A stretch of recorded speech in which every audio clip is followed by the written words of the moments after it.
Hi, I'm Brita, the questioning quilter, and here's a really fun quilt called Luck of the Irish because it's made with these two four-leaf clover blocks, one positive and one negative. Now, this is a completely standalone video, but it is a sequel to last month's Emerald Isles Quilt, which was made with just the positive block.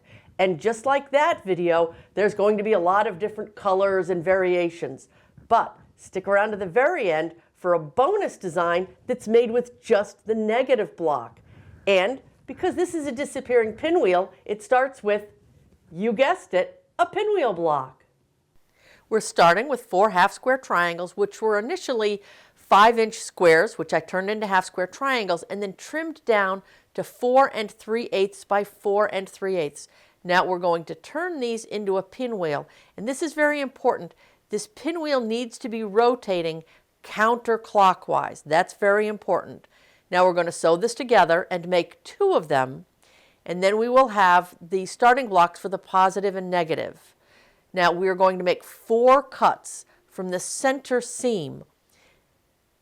Measure this 1 3/8 of an inch, line it up, make the cut, 1 3/8, make another cut. We're going to do this all the way around, so we will have 4 cuts, make 9 sub blocks. And if you want to make this a different size, I have a chart on my website with different size pinwheels and how far you have to cut from the center seam. Now, to make this the positive block, we are going to rotate these compass point blocks, north, south, east, and west, and turn them so that the dark half of this block is pointed to the middle. These 2 corners are not touched. These 2 corners are rotated so that the dark triangle is pointed out. Now this isn't technically negative because these 2 corners don't get touched. We are going to rotate these so that the white is pointed to the center. We're going to do this all the way around, and you can start to see how it looks negative. So that's the term we're going to use, even though it's not technically correct. We are going to rotate these so that the white corner points out, and when we sew them all together, they will look like this. Now that the blocks are made, we're going to take 4 of them and turn them into a motif.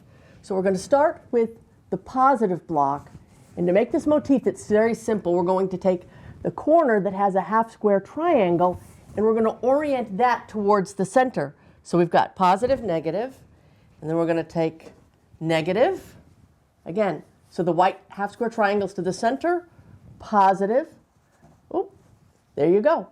You just turn it. So the dark half-square triangle is to the center. We get this beautiful diamond shape, and in the center, we have this hourglass. And when all the motifs are put together, the quilt looks like this. I love how when the motifs are put together, they form more diamonds and more hourglasses, and in between the motifs, they make these really cool little pinwheels. I love it. Now, when I was making this, I had a lot of trouble figuring out what fabrics I wanted to use, and I made way too many samples. So, how about if we made this with red and white fabric? But if that's too much contrast, how about one made with medium green and white? Or orange and white? Oh, and don't think I'm going to stop now. I've gotten a lot of comments asking about, could I use something other than white for my backgrounds? So here they are. How about dark green with light green? Or red with peach? Or medium green with light green? And finally, orange with the peach. And if you want to compare them all, here's all 4 of them put together so you can figure out which one you like the best. But wait, there's more. What if we made a pinwheel with 3 colors instead of 2? We've got red, green, and white. That would turn into these blocks that we would arrange just like we did before with the half-square triangles to the center. We've got a positive, a negative, and a positive. And look at how great it is at highlighting this green diamond.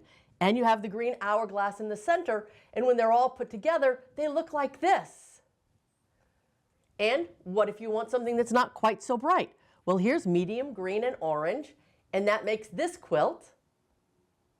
And Well, because I just can't stop myself, how about some 4-color quilts?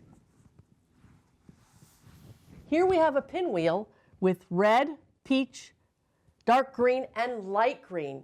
Now, because there might be some confusion, let me show you how to turn this into a block.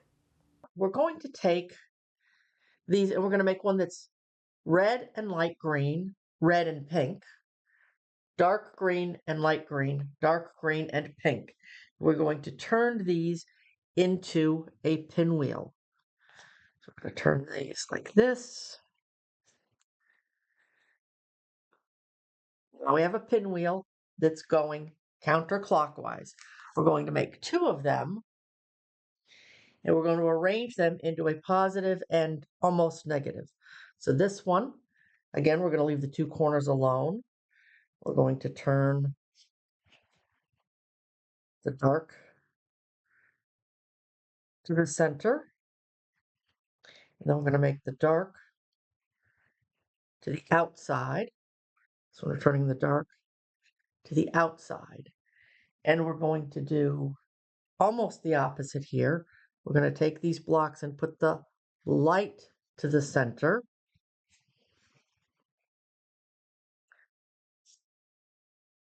And again, these 2 stay the same, but we're going to turn these so that the dark goes in. The dark goes in. And we arrange this just like we did before with the half square triangles to the center. But look at what an amazing job it did of making this green diamond really jump out. Here's what it looks as an entire quilt. And of course, if we did this with the medium green and the orange, the quilt would look like this. As promised, here is the bonus design.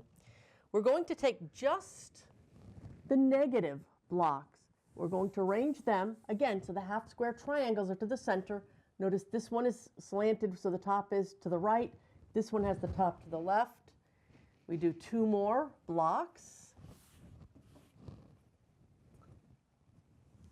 Now notice we have a diamond in the middle, and what's really cool that stands out is this kind of stylized lightning bolt, kind of a southwestern looking design. And if we use, instead of the 2-color, if we use the 4-color, and I put the red to the center because I thought red lightning bolts kind of looked better. And if we try to use some sort of a more southwestern colors, we could get this amazing quilt. So all that's left is to figure out what to do with the 80 samples, pinwheels, partial blocks that I have left over. Any suggestions would be greatly appreciated. Stay well and happy quilting.